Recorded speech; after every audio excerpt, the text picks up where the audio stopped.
Everybody, welcome to the 2012 Pacific Northwest Sportsman Show here at the Portland Expo Center. There's actually 300,000 square feet, over 800 vendors under one roof. I'm Dwayne England, Northwest Wild Country, here with Owen Hayes of GPS. And we have a lot of stuff to see and do today, don't you think, Owen? Every time that you come here, every year it's different. So you got to come down and check it out.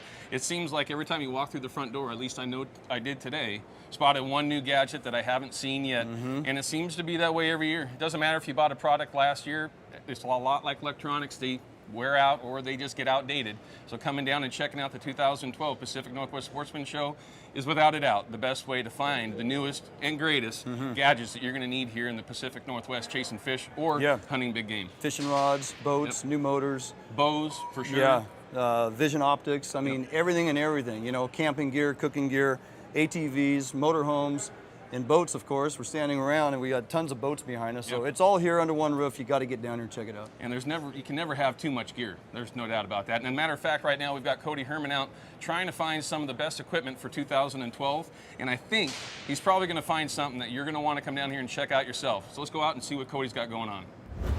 Since last year's Sportsman Show, there's been a lot of technological advances that have taken place, some fantastic things that we've already seen so far, but right now we're at the Loophole booth, joined by Mark Landry, who's one of their reps. We're going to talk about some of the technological advances in the hunting industry, starting off right now with scopes. Tell me what you have in your hands right there. What we have here, Cody, is our VX6 scope, was our top of the line.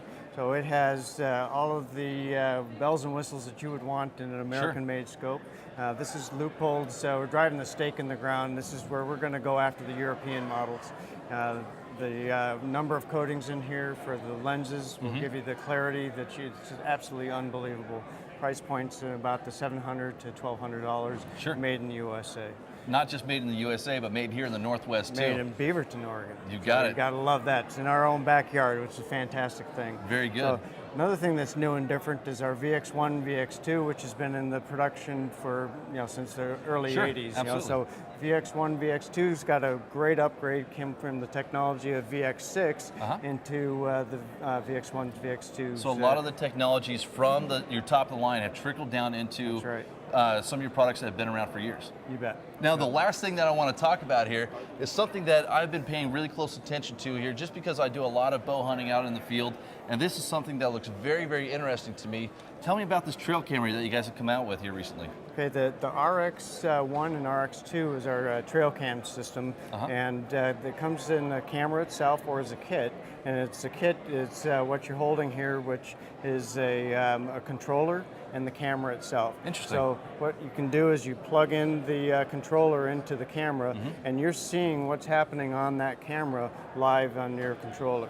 So you can adjust as you're setting your camera, so you can see exactly what your angle is. So you don't have to go back to your computer, see what you got. You see it right there live. You plug in, you can change your modes, you can change your pictures, delete images, and then you can also go in and plug to your next one. So you're doing everything in the field. Instant data right there on the spot. As Mark mentioned, you don't have to take your little chip back to your computer and plug it in and see how the camera's been acting. You got access to it all right here. So folks, make sure you stop by the Loophole booth, talk with Mark here or any one of the representatives that they have. Fantastic products. Thank you so much for taking up some of our time here. And make sure you guys, again, stop by Loophole booth. We will see you here at the Portland Sportsman Show.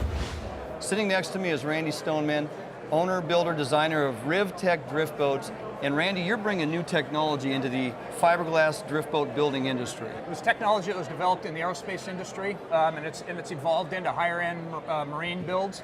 And essentially what I'm doing is laying everything in dry, pulling it under a vacuum, and drawing the resin through the fiberglass. So you essentially wrap this entire boat in a large bag, draw the vacuum down on it, and it's compressing this fiberglass and resin material to this form here that I got to tell you is extremely hard, but for the size of this, it's actually not that heavy. No, I mean your resin content's much less with vacuum infusion than you get with typical hand-laid fiberglass. Right. So one of the, I guess, in talking with you, I guess one of the misconceptions in the Northwest, everybody's drawn to the aluminum boat and they think because it's firmer, more rigid, the bottom doesn't flex. And yeah, historically, fiberglass boats, the bottom flexes, but when I got up inside this boat and was kind of jumping up and down, I was pretty amazed that this bottom doesn't flex. the fact that I'm in a fiberglass boat, the bottom's not flexing, is that an issue or something I need to be concerned with? Absolutely not. It's actually to your favor. Everything gets to move so many times before it starts to fatigue. Aluminum will fatigue, and fiberglass as well will fatigue if it moves too much. Right, so also I guess looking at operability or performance value in this type of boat, the bottom's not flexing.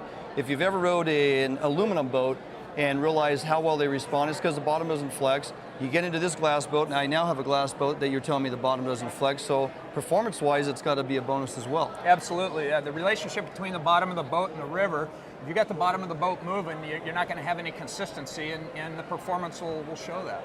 Fantastic. So a lot of boats out here at the Expo Hall. Come check them out. We have fiberglass, we have aluminum for you aluminum lovers, but take some time, check out fiberglass drift boats, and especially come by the Ribtech booth, talk to Randy Stoneman. He's going to blow your mind with technology and how drift boats are now being made. Stop on by and see him. I'm lucky enough to be joined by Brandon Glass. Brandon actually uses one of these high-tech gadgets, and he's going to give us a rundown on why these things are so special. Guys, we're going to talk about the Hummingbird unit. This is the 1197 unit. This is the latest and greatest in side imaging, down imaging, and just fish finding capabilities. What's that do for me, though? Well, as a fisherman, what's that do for me? Well, this is going to be a great unit for trolling, for anchor fishing, for finding fish itself. Right. Out of all the units out there on the market right now, this one I know is proven that I catch about 20% more fish a year now, right, because of the options that we have here. Well, with the side finder, you're actually literally able to look to the side of the boat and see if there's any fish that are actually over there where you may not have ever seen them on the more traditional down finding fish finders. Absolutely. What's really neat about this, what we'll do is I'll scroll through this so you guys can see this here. This is what we call side imaging. It may look kind of confusing to you right off the bat. What this is illustrating is this is going to be the boat, and it's going to scan to the sides of the boat. We have it out to 120 feet to each side right now.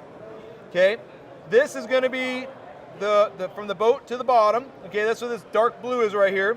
And this is the bottom out to 120 feet to the side, okay?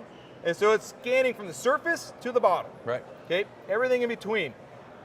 You're gonna see the bottom of the structure, okay? High and low spots, pockets, deep pockets, high spots. You can see structure, these are trees right here. All this is bait fish.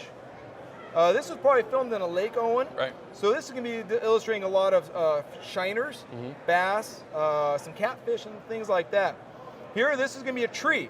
And what you're seeing here is this unit, you have a shadow behind it. Because this unit, this structure comes all the way up to the surface and you can't see past it. It's like taking a flashlight. If you put something in front of the beam of the flashlight, you can't see behind it because it covers the beam. Yeah. Okay? So, once you get one of these units and you're trying to figure out how to use it, it's going to take you some time. Don't get mad at it right off the bat. Take some time, learn what you're looking at. That's Play with the it a main little bit thing. and figure out how to use it the right way. Because most people, like myself included, buy one, put it in the boat, and have no idea how to use the thing correctly. But I can tell you this, when Brandon says that he catches more fish each year using the technology that's in this Hummingbird, he's not wrong. I've actually watched it. It's a lot like playing an arcade game when you're able to look off to the side of your boat, see some fish, make an adjustment with your boat, get your baits in front of them, and hopefully, if you do it right, you get them to bite. Stay with us because coming up, Dwayne checks out a unique solution for loading your boats and ATVs. And later, watch as we try our hand at being real Wild West gunslingers. All that and more coming up on the 2012 Pacific Northwest Sportsman Show Special.